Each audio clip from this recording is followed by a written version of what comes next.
आपल्याला कल्पना असेल की सध्या हंडा मोर्चा असन, भजन कीर्तन असन आणि त्यांचे घोषवाक्य आहे की लबाडांनो पाणी द्या। मला एक सांगायचं की कोणत्या लबाडामुळे आतापर्यंत हे शहर वंचित आहे हे सगळ्या जनतेला माहिती आहे।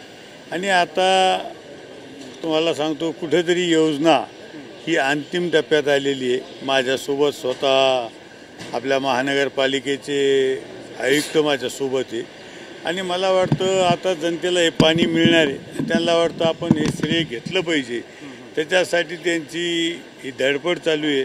पण आपण बघितलं असेल की ह्या लबाडांच्या या हंडा मोर्चाला किती जण प्रतिसाद देतात सगळ्या जनतेला माहिती आहे। त्याच्यामुळं त्यांनी हंडा मोर्चा काढला काय, भजन कीर्तन केलं काय हे सगळ्या जनतेला माहिती आहे। त्याच्यामुळं ह्या लबाडापासून लोक सगळे म्हणजे ह्या लबाडापासून लोकाला सगळं माहिती आहे की ह्या लबाडापासून काही आपल्याला मिळणार नाही। ज्यांना तुम्ही लबाड म्हणताय ते तुम्ही एकत्रच होतात अगदी काही वर्षांपूर्वी? नाही, आम्ही एकत्र होतो।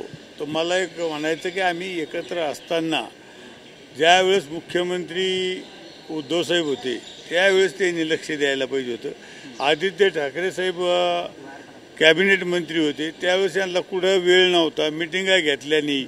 त्यावेळेस यांना असं लक्षात आलं नाही की आपण या शहराला लवकर पाणी द्यावं। पण पदं गेल्याच्या नंतर यांना आता आठवण आलं की ही योजना, म्हणून मला सांगायचं की आदित्य ठाकरेंनी त्यावेळेस जर वेळ दिला असता तर मला वाटतं लवकर पाणी मिळालं असतं। दुसरा प्रश्न होता, आयुक्त साहेब सोबतच आहे तर पाण्याच्या सगळ्या योजनेची त्यांनी पाहणी केलेली आहे, काय परिस्थिती आहे, कधीपर्यंत पूर्ण होऊ शकते, सध्या स्टेज कुठली आहे, काय सांगा? आयुक्त साहेबांनी परवा पाहणी केली। दर 8 दिवसाला आयुक्त साहेब आढावा घेतात आणि मला वाटतं की आता थोडंफार काम राहिलेले आणि पाणी आता हे शहराला लवकर मिळणार।